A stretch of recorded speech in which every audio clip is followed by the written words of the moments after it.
Von Ludwigshafen nach Überlingen. Unsere heutige Wanderung.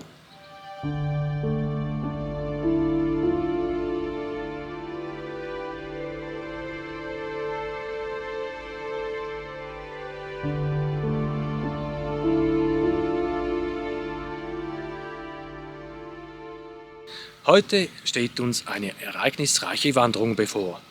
Wir beginnen hier in Ludwigshafen und werden über verschiedene Etappen nach Überlingen in die Altstadt wandern. Vom öffentlichen Parkplatz beim Strandbad in Ludwigshafen geht es nun erstmal durch die hiesigen Weinberge, welche von Sitzgelegenheiten für den bereits müden Wanderer gesäumt sind. Wir verzichten aus naheliegenden Gründen auf eine Rast und wandern weiter durch die Landschaft, bei welcher schon der Frühling eingesetzt hat. Nach einer Weile geht es hinunter. Ein Bach fließt rauschend durch die kleine Schlucht. Ein hübscher Ort. Schön, wenn eine Wanderung bereits so früh mit einem unerwarteten kleinen Highlight aufwartet. Wir halten uns weiter in Richtung Sipplingen. Nach einem Abstieg folgt meistens ein Aufstieg. So auch hier. Nach kurzer Zeit kommen wir zum ersten Aussichtspunkt der Wanderung, welcher zum Verweilen einlädt. Nach einem Stück Panoramaweg mit stetiger Sicht auf den Bodensee erreichen wir Sipplingen. Hier geht es nun in Richtung Haldenhof. Der Weg führt uns nun bergauf durch das Landschaftsschutzgebiet. Meter für Meter entfernen wir uns vom Dorf und tauchen wieder in die Natur ein.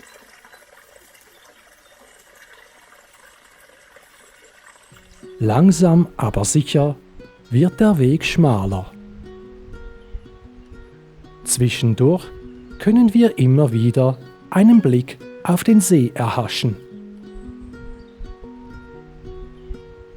Der Pfad führt nun des Öfteren über kleine Brücken und immer wieder blitzen die Sandsteinfelsen hervor. Stufe um Stufe kommen wir unserem nächsten Etappenziel näher. Bald schon sind die ersten Vorboten der geheimnisvollen Burgruine sichtbar. Es sind die Überreste der Ringmauer der Burg Hohenfels. Etwas weiter oben schaut sie schon hervor. Ein paar Höhenmeter gilt es noch zu überwinden. Dann stehen wir vor dem Burghügel. Nur noch ein paar Schritte und es folgt eine herrliche Sicht auf den Bodensee. Schade, dass der Sahara-Staub heute die Sicht trübt. Wir sind nun am ersten Etappenziel. Hinter mir seht ihr die Überreste der Burg Hohenfels. Rings um die Kernburg herum fällt das Gelände steil ab. Auch wenn es heute nicht mehr so erscheint, die Wehranlage war einst ziemlich groß und diente unter anderem wohl zur Überwachung der Handelswege am Bodensee. Mauerspuren gibt es nur spärlich, doch die Geländeterrassen sind noch gut zu erkennen.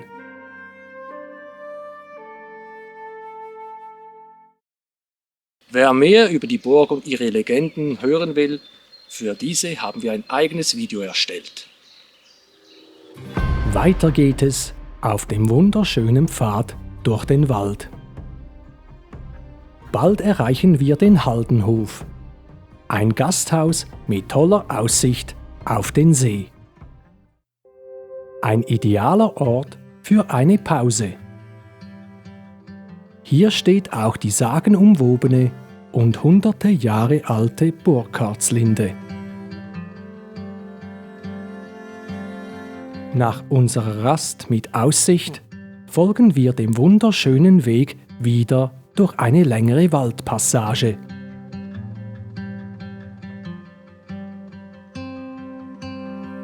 Auf dieser gibt es immer mal wieder den einen oder anderen Felsen zu erblicken.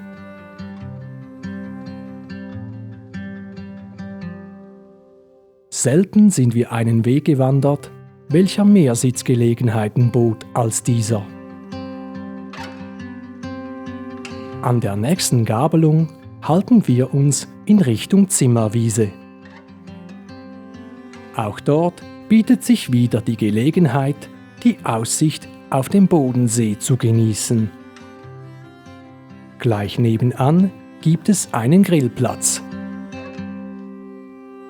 In der Ferne sehen wir bereits den Hügel, welcher unser nächstes Etappenziel ist. Nun wird es etwas abenteuerlich. Auf der Kamera, nur schwer zu sehen, geht es nun ziemlich steil bergab.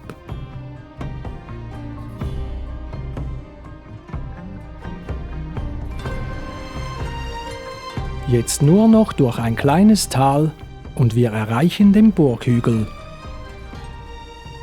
Nun folgt der steile, schmale Pfad zur Burghalde Sipplingen.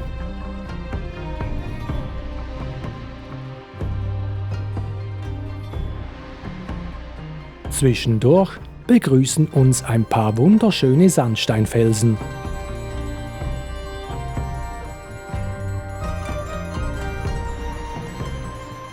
Nach einem kleinen Kraftakt erreichen wir die Hügelkuppe mit der längst vergessenen Burg.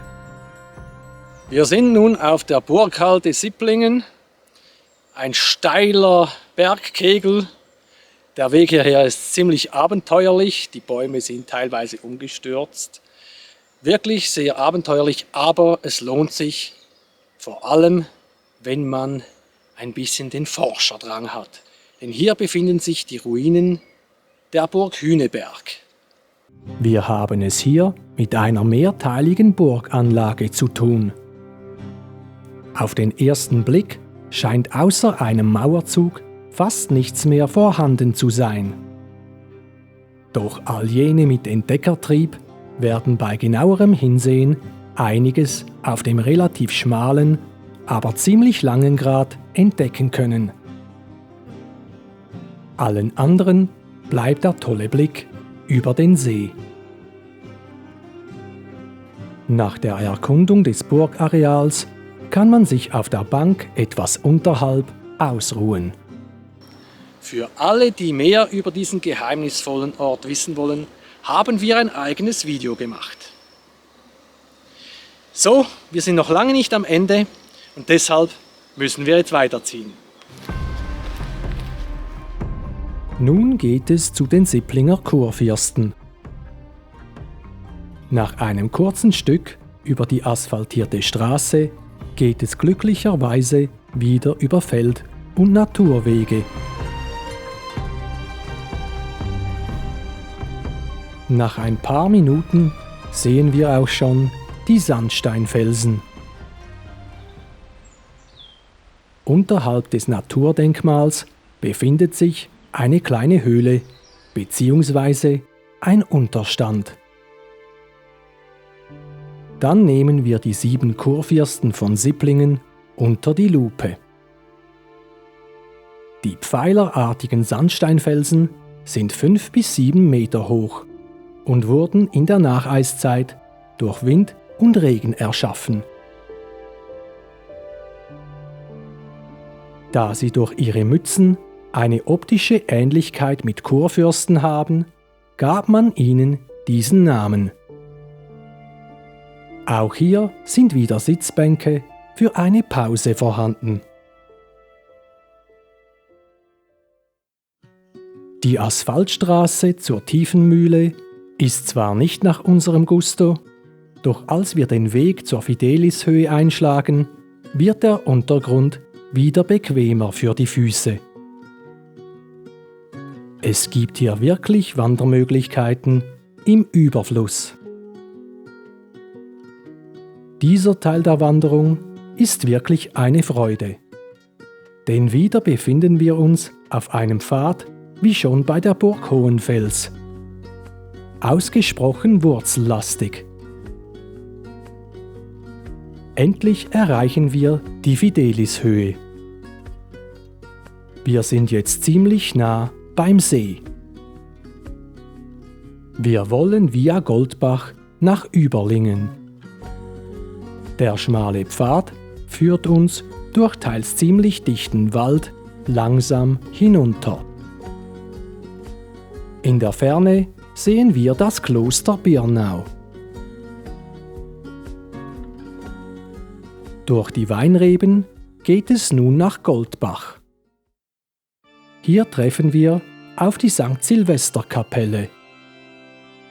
Diese wurde bereits im 9. Jahrhundert errichtet. Die ältesten Überreste stammen aus dem Jahr 842. Gerne hätten wir die Wandmalereien gesehen, doch das Gotteshaus ist verschlossen.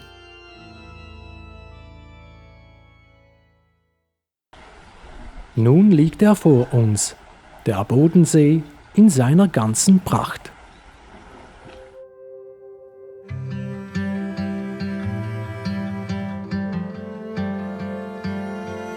Vorbei an Parks mit Spielplätzen kommen wir in der Dämmerung Überlingen immer näher. Kurze Zeit später erreichen wir die Altstadt und das Franziskanertor aus dem Jahr 1494.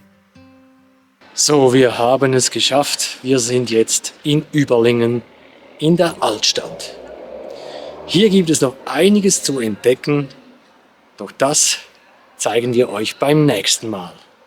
Ich wünsche euch eine gute Zeit und bis zum nächsten Video.